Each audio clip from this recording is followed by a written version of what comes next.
Halo,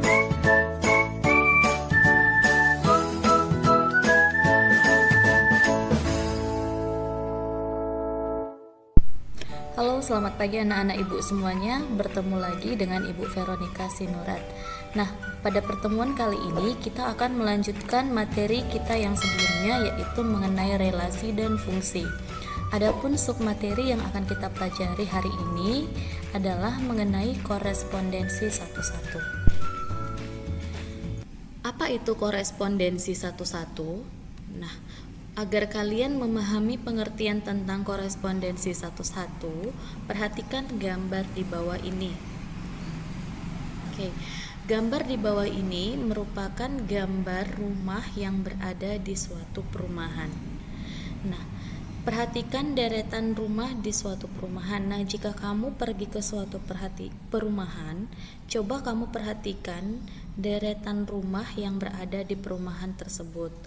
Nah, setiap rumah memiliki nomor rumah tertentu yang berbeda dengan nomor rumah lain di perumahan tersebut. Nah, jika kamu perhatikan baik-baik, maka kamu akan melihat bahwa setiap rumah di perumahan tersebut akan memiliki nomor rumah yang berbeda. Nah, mungkinkah satu rumah memiliki dua nomor rumah?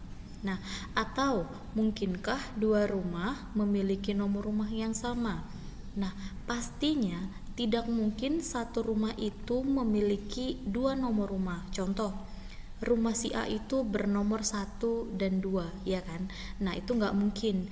Pasti misalkan rumah si A itu pasti hanya memiliki satu nomor saja, yaitu misalkan nomor 1 saja atau nomor 2 saja. Atau mungkinkah dua rumah memiliki nomor rumah yang sama? Nah, ini juga pasti tidak mungkin. Misalnya seperti ini, rumah A dan rumah B itu memiliki nomor yang sama, yaitu nomor 1. Nah, itu tidak mungkin. Pasti rumah A dan rumah B itu memiliki nomor yang berbeda, ya kan? Nah, hubungan antara rumah dan nomor rumah merupakan fungsi yang disebut dengan korespondensi satu-satu. Jadi hubungan antara rumah dan nomor rumah itu merupakan salah satu contoh fungsi yang disebut dengan korespondensi satu-satu. Nah, dari contoh tersebut dapat kita simpulkan bahwa korespondensi satu-satu dari himpunan A ke himpunan B. Jadi korespondensi satu-satu ini tetap berhubungan dengan dua buah himpunan, yaitu himpunan A dan juga himpunan B.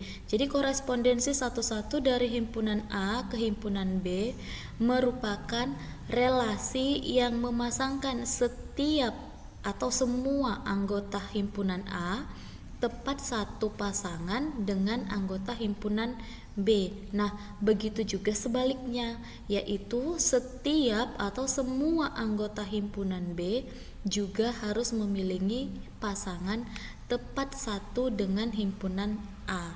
Jadi setiap anggota dari himpunan A harus memiliki satu pasangan di himpunan B, dan juga setiap anggota himpunan B itu harus memiliki satu pasangan pada himpunan A. Itulah yang dinamakan dengan korespondensi satu-satu.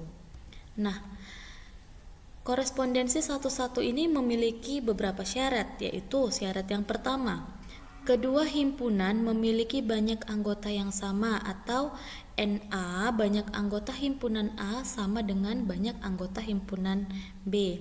Jadi misalkan anggota himpunan A-nya 3, maka anggota himpunan B-nya juga harus 3. Jadi banyak anggota himpunan A dan B itu harus sama. Jadi misalkan banyak anggota himpunan A dan himpunan B-nya sudah berbeda, otomatis itu nanti tidak korespondensi satu-satu atau bukan korespondensi satu-satu. Jadi syarat yang pertama itu banyak anggotanya harus sama. Nah, syarat yang kedua, setiap anggota domain. Nah, minggu lalu Ibu sudah menjelaskan apa itu domain dan juga kodomain ya. Jadi setiap anggota domain berpasangan dengan tepat satu anggota kodomain. Ya, jadi domain berpasangan dengan tepat satu anggota kodomain, dan sebaliknya. Sebaliknya, kodomain juga harus berpasangan dengan tepat satu anggota domain.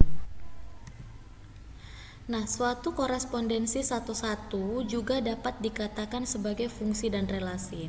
Jadi korespondensi satu-satu itu merupakan fungsi dan relasi. Namun belum tentu sebuah fungsi ataupun relasi dapat dikatakan sebagai korespondensi satu-satu. Jadi maksudnya di sini itu korespondensi satu-satu itu termasuk fungsi dan relasi, tetapi sebuah fungsi atau relasi itu belum tentu korespondensi satu-satu, ya. Nah, untuk lebih jelasnya, perhatikan contoh-contoh relasi, fungsi dan korespondensi satu-satu yang dinyatakan dalam diagram panah berikut ini. Nah, di sini ada beberapa diagram panah. Nah, kita akan melihat apakah diagram panah tersebut termasuk relasi, fungsi, atau korespondensi satu-satu. Nah, minggu lalu juga Ibu sudah jelaskan syarat-syarat dari fungsi, ya. Jadi kalian pasti sudah tahu mana yang merupakan fungsi dan mana yang bukan fungsi, atau mungkin relasi atau korespondensi satu-satu. Oke, gambar yang pertama. Nah, kita perhatikan di sini. Kalau gambar yang pertama ini, apakah dia relasi, fungsi, atau korespondensi satu-satu? Nah, coba kita lihat. Di sini himpunan A merupakan domain dan himpunan B merupakan kodomain, ya. Jadi kita lihat. Nah, semua anggota himpunan A memiliki satu pasangan pada himpunan B. Nah, tapi anggota himpunan B, ada anggota himpunan B yang tidak memiliki pasangan, yaitu B dan D. Nah, kemudian ada satu anggota himpunan B, yaitu C, memiliki ini ada dua pasangannya. Nah, jadi kalau dilihat dari sisi domainnya, maka ini disebut sebagai fungsi. Ya, jadi ini merupakan fungsi. Kenapa dia bukan korespondensi satu-satu? Nah, karena ini ada anggota B dan D, yaitu B dan D yang tidak memiliki pasangan dan juga ada yang memiliki pasangan lebih dari satu. Nah, kalau kemarin kan fungsi itu kita cuma lihat domainnya saja, ya kan? Domainnya itu harus memiliki pasangan atau tidak boleh jomblo dan tidak boleh selingkuh. Nah, kalau untuk korespondensi satu-satu bukan hanya domainnya saja, tapi kita lihat juga kodomainnya.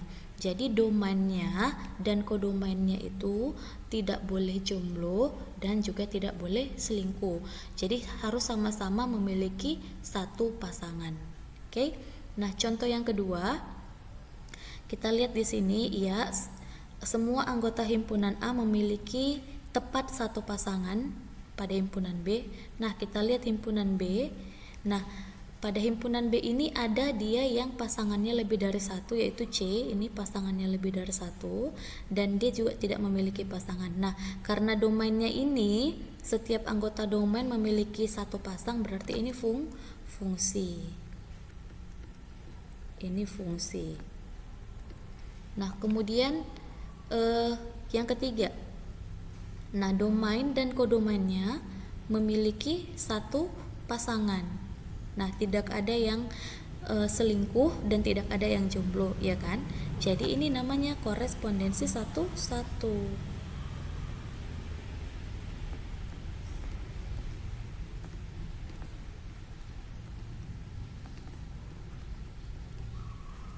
Contoh yang keempat. Nah, coba lihat domainnya. Nah, pada domainnya lihat di sini ada anggota domain yang pasangannya lebih dari satu, ya. Sudah pasti ini bukan korespondensi satu-satu dan juga bukan fungsi. Jadi kalau seperti ini namanya adalah relasi.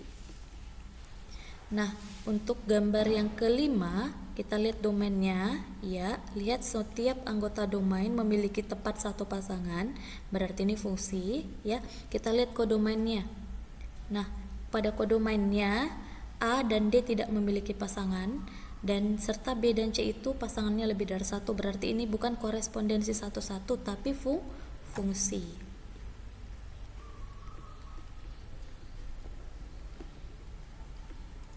Nah, contoh yang terakhir, anggota domain, semua anggota domain memiliki satu pasangan, ya kan? Kemudian kita lihat kodomainnya, anggota kodomainnya juga semuanya memiliki anggota tepat satu pasangan. Nah, jadi ini juga merupakan korespondensi satu.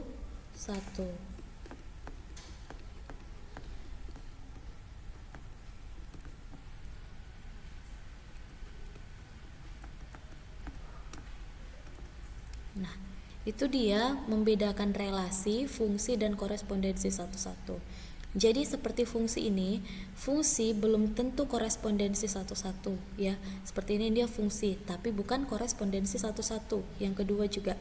Nah, untuk yang ketiga, nah korespondensi satu-satu itu juga bisa dikatakan sebagai fungsi, bisa juga sebagai relasi, ya. Jadi kalau korespondensi satu-satu itu udah pasti fungsi dan relasi. Tapi fungsi dan relasi itu belum tentu korespondensi satu-satu. Nah, dengan demikian sangat jelas perbedaan antara relasi, fungsi, dan korespondensi satu-satu. Jadi relasi merupakan hubungan yang memasangkan dua buah anggota himpunan. Fungsi merupakan relasi yang mensyaratkan semua anggota daerah asal atau domain memiliki pasangan tepat satu dengan himpunan daerah lawan. Sedangkan korespondensi satu-satu mensyaratkan setiap anggota pada kedua himpunan, yaitu domain dan kodomain, daerah asal dan daerah lawan memiliki pasangan tepat satu. Jadi kalau korespondensi satu-satu itu domain dan kodomainnya itu harus memiliki pasangan tepat satu. Jadi itulah dia perbedaan antara relasi, fungsi, dan korespondensi satu. Oke, di antara diagram panah di bawah ini, manakah yang menunjukkan korespondensi satu-satu? Nah, pada gambar yang pertama, lihat, ingat untuk korespondensi satu-satu, domain dan kodomainnya, setiap anggota domain dan kodomain harus memiliki tepat satu pasangan, ya. Nah, untuk gambar yang pertama, kita lihat domainnya ada yang memiliki dua pasangan dan ada juga anggota domain yang tidak memiliki pasangan. Jadi sudah pasti ini bukan korespondensi satu-satu. Jadi ini bukan korespondensi satu-satu. Nah, gambar yang kedua, kita lihat di sini ada himpunan R dan himpunan T. Kita lihat domainnya, ya. Nah, kita lihat di sini, jika setiap anggota domain memiliki tepat satu pasangan, ya. Semua memiliki tepat satu pasangan. Nah, sekarang kita lihat kodomainnya. Nah, kodomainnya juga memiliki tepat satu pasangan. Semua anggota kodomain memiliki tepat satu pasangan. Nah, jadi karena domain dan kodomainnya itu setiap anggotanya memiliki tepat satu pasangan, maka ini merupakan korespondensi satu-satu.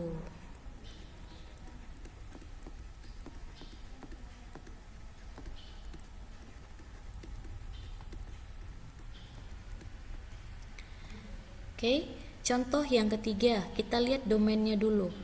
Nah, kalau kamu perhatikan, setiap anggota domain itu memiliki tepat satu pasangan. Nah, 6 satu pasangannya, 7 juga, 8, 9, 10. Sekarang kita lihat kodomainnya. Nah, karena di kodomain ada anggota kodomain yaitu A di sini memiliki dua pasangan, ya kan? Pasangan yang pertama 6, pasangan yang kedua 7. Kemudian ada anggota kodomainnya yaitu E tidak memiliki pasangan. Nah, karena domainnya ini karena hanya domain yang memiliki tepat satu pasangan, maka ini bukan korespondensi satu-satu.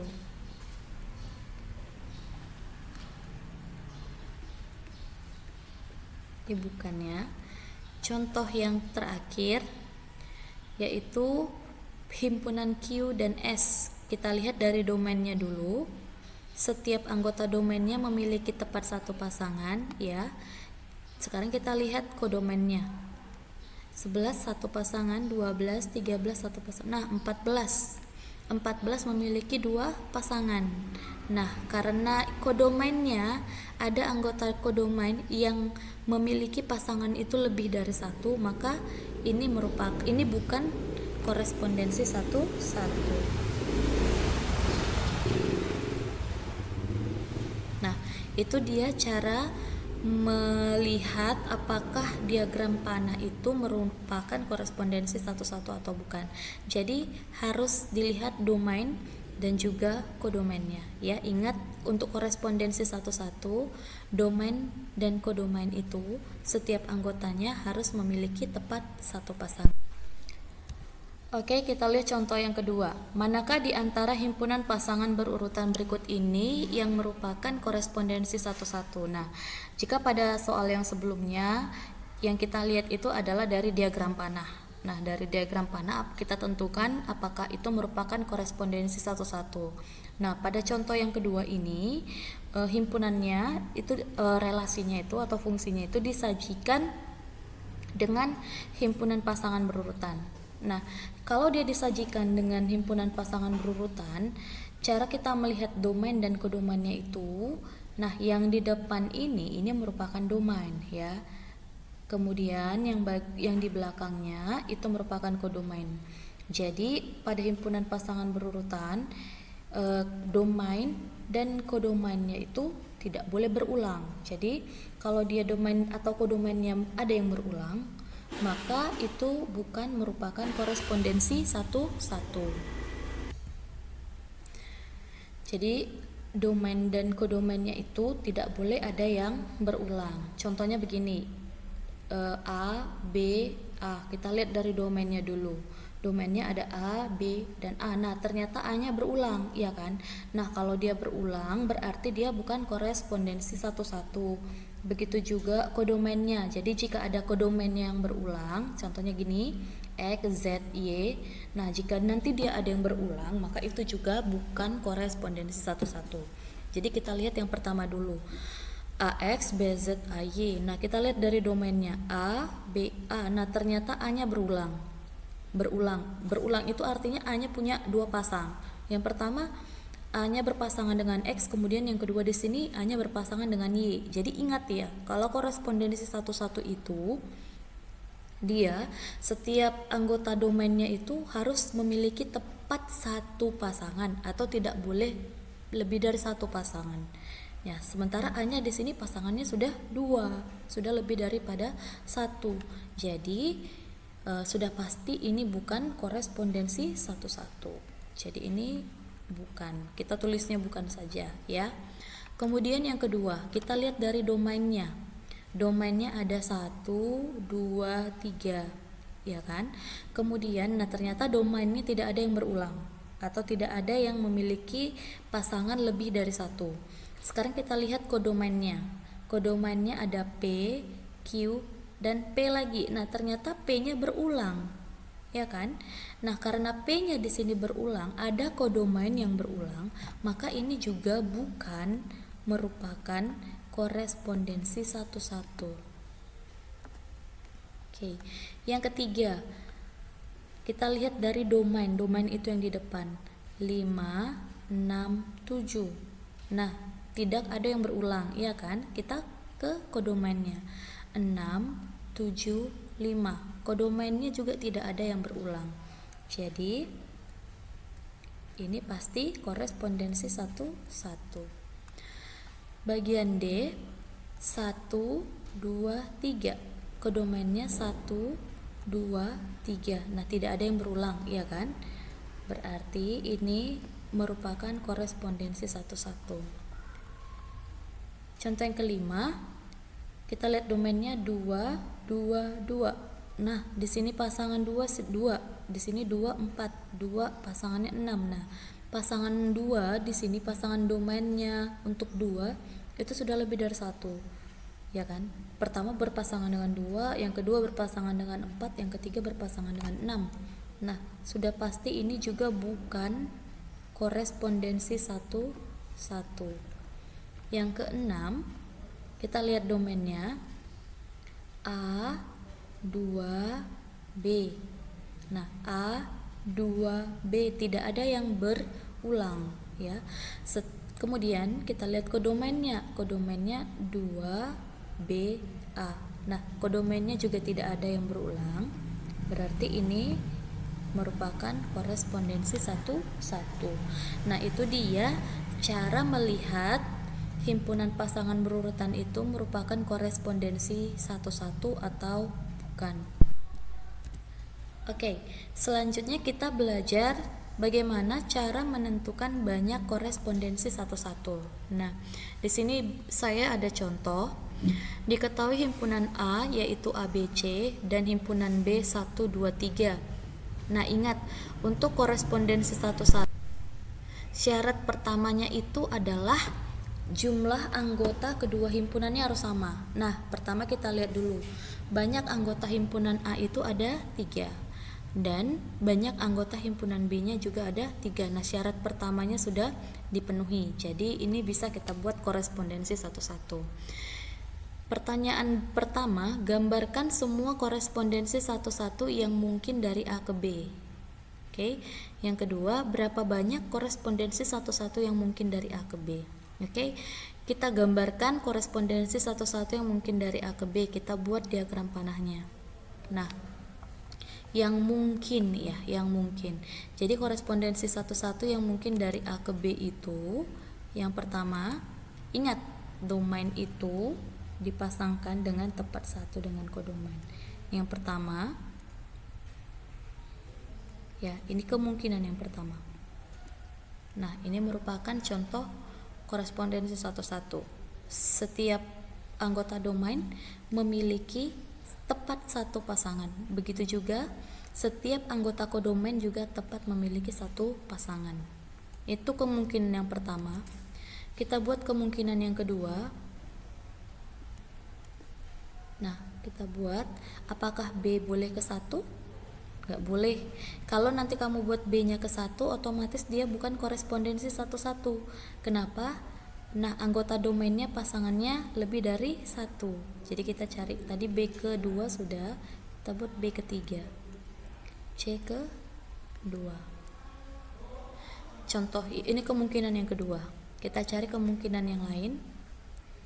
A1 sudah, kita buat A2. A2, B1, C3. Kemungkinan yang keempat, A2, B1 sudah, B3, C1. Oke, kemungkinan yang kelima, A3, B1, C2. Kemungkinan yang terakhir, A3, kemudian B kedua. B kedua sudah ada belum? B kedua, C ke 1. Nah, inilah dia korespondensi 1, 1 yang mungkin dari A ke B. Inilah jawaban untuk bagian A. Nah, untuk bagian B-nya, berapa banyak korespondensi 1, 1 yang mungkin dari A ke B? Jadi ada berapa ini? Ada 1, 2, 3, 4, 5, dan 6. Jadi ada 6. Gitu dia. Nah, jika kalian perhatikan, ternyata banyaknya korespondensi 1, 1 dari A ke B berkaitan erat dengan banyaknya anggota dari masing-masing himpunan itu. Nah, perhatikan tabel berikut ini. Nah, banyak anggota himpunan A atau NA itu sama dengan 1. Banyak anggota himpunan B atau NB itu 1. Ingat, untuk korespondensi 1, 1 banyak anggota kedua himpunan harus sama. Nah, jadi banyak korespondensi 1, 1-nya berapa? Nah, 1. Untuk banyak anggota himpunannya 2, begitu juga himpunan B banyak anggotanya 2, maka nanti banyak korespondensi 1, 1-nya itu adalah 2. 2 ini didapat dari mana? Dari 1 kali 2. Nah, untuk banyak anggota himpunannya 3, Nah, maka nanti banyaknya korespondensinya satu-satunya adalah 6. Nah, dari mana 6-nya? Dari 1 kali 2 kali 3. Nah, untuk banyak anggota himpunannya 4, maka banyak korespondensi satu-satunya nanti 24.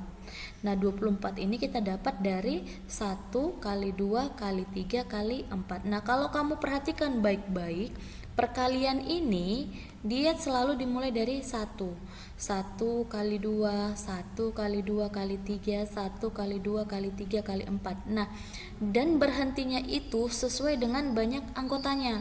4, misalnya ini banyak anggotanya 2, maka dia cukup 1 kali 2. Nah, untuk banyak anggota 3 berarti 1 kali 2 kali 3. Nah, karena di sini banyak anggotanya 3. Nah, kalau banyak anggotanya 4 berarti 1 kali 2 kali 3 kali 4. Nah, jika banyak anggotanya 5 berarti menjadi jika n-nya sama dengan 5 berarti menjadi 1 kali 2 kali 3 kali 4 kali 5. Dan begitu juga untuk n-nya 6, 7 dan seterusnya. Nah, jadi jika banyak anggotanya n ini adalah sebarang bilangan ya, sebarang bilangan bulat. Bukan, sebarang bilangan asli, maaf ya. N-nya bilangan asli. Maka nanti banyak korespondensi satu-satunya itu adalah 1 kali 2 kali 3 kali dan seterusnya nanti sampai kali n-nya. Jadi kalau n-nya di sini nanti 10, berarti 1 kali 2 kali 3 kali 4 dan seterusnya nanti sampai kali 10. Nah, untuk perkalian seperti ini 1 kali 2 kali 3 kali dan seterusnya sampai kali n, ini disebut juga dengan n faktorial, n tanda seru. Tanda seru ini dibaca dengan faktorial ya. Jadi rumusnya adalah n faktorial. Nah, jadi banyaknya korespondensi satu-satu dari A ke B jika NA atau banyak anggota himpunan A sama dengan banyak anggota himpunan B, yaitu sama dengan N adalah N faktorial. Nah, cara membaca tanda seru ini adalah faktorial. N faktorial itu apa? N faktorial itu sama dengan 1 kali 2 kali 3 kali 4 kali 5 dan seterusnya sampai kali n. Oke, jadi kalau dibuat 6 faktorial berarti 1 kali 2 kali 3 kali 4 kali 5 sampai kali 6. Nah, kamu carilah hasilnya ini berapa. Jadi begitulah cara menentukan banyaknya korespondensi satu-satu pada suatu himpunan ya. Contoh yang pertama, berapakah banyaknya jumlah korespondensi satu-satu yang dapat dibentuk dari A, C sama dengan huruf vokal, dan D sama dengan bilangan prima yang jumlahnya kurang dari 13. Nah, untuk bagian A ini, pertama kita cari dulu anggota himpunan C. Huruf vokal itu adalah A, E, I, O, U. Ini adalah huruf vokal. Kemudian anggota himpunan D, bilangan prima yang jumlahnya kurang dari 13. Bilangan prima kurang dari 13 yaitu 2, 3, 5, 7, 11. Nah, kita lihat, ingat untuk korespondensi satu-satu, banyak anggota setiap himpunan itu harus sama. Ini NC-nya ini sama dengan 1, 2, 3, 4, 5. Ini untuk anggota himpunan D ada berapa? Ada 1, 2, 3, 4, 5. 5 juga.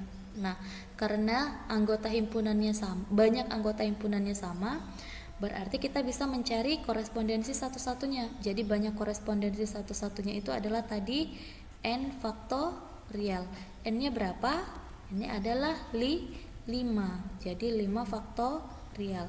5 faktorial itu sama dengan 1 kali 2 kali 3 kali 4 kali 5 sampai 5 karena ini 5. Kita kalikan 1 kali 2 2 kali 3 6 kali 4 24 kali 5 itu sama dengan 120. Jadi ini adalah banyaknya korespondensi satu-satu yang dapat dibentuk dari himpunan C dan himpunan D.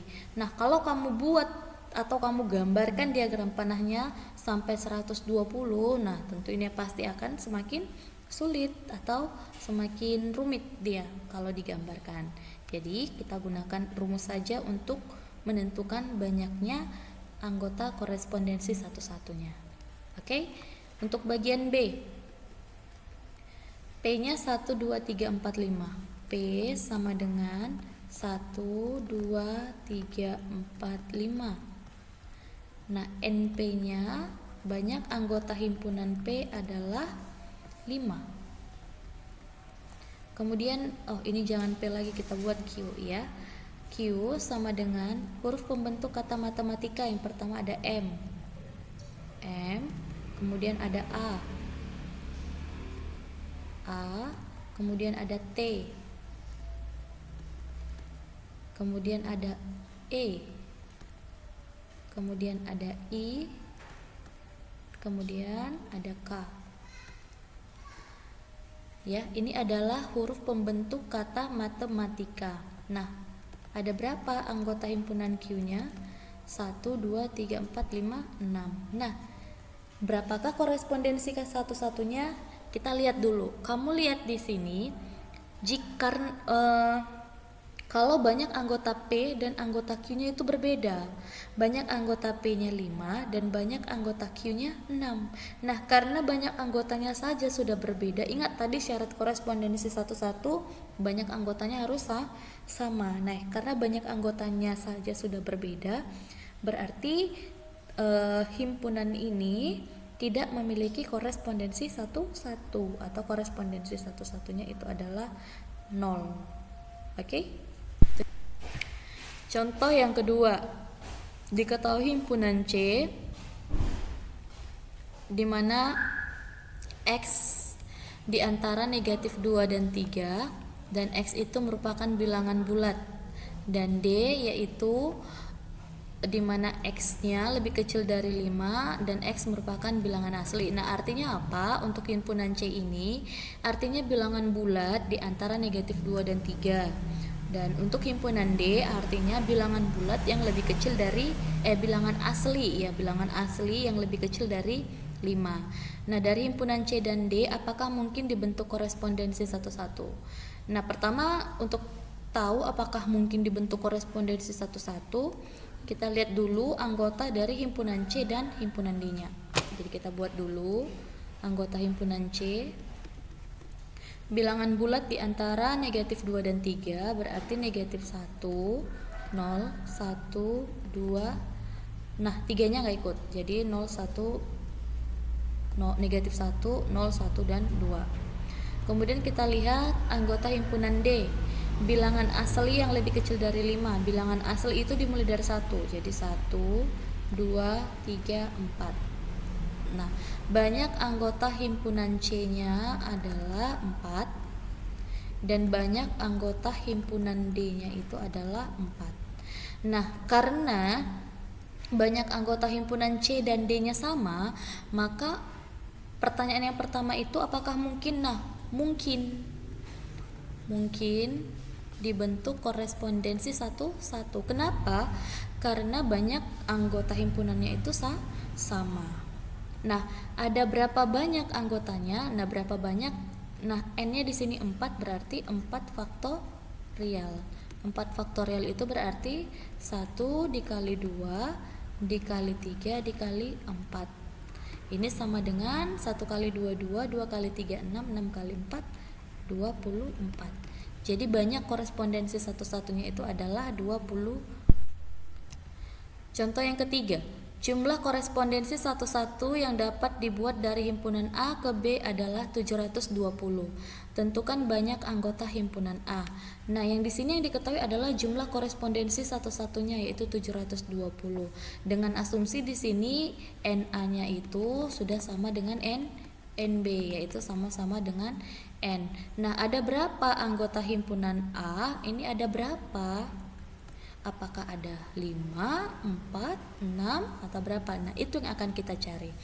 Cara menentukan 720 ini, banyak korespondensi 11 ini kan caranya adalah 1 kali 2 kali 3 kali dan seterusnya sampai kali n, sampai kali berapakah hasilnya itu 720. Nah, sampai kali berapa? Ya kan? Nah, caranya pertama kita bagikan aja. 720 dibagi 1 tetap.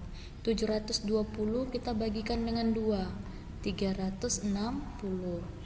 Kemudian kita bagikan dengan 3. 360 bagi 3 120. Kita bagi 4. 30 dibagi 5 6. Nah, 6. Nah, terakhir ini, nah siap 5 kan berapa? 6, iya kan? Nah, terakhir ini 6 berarti banyak anggotanya itu adalah 6. Berarti NA-nya sama dengan 6.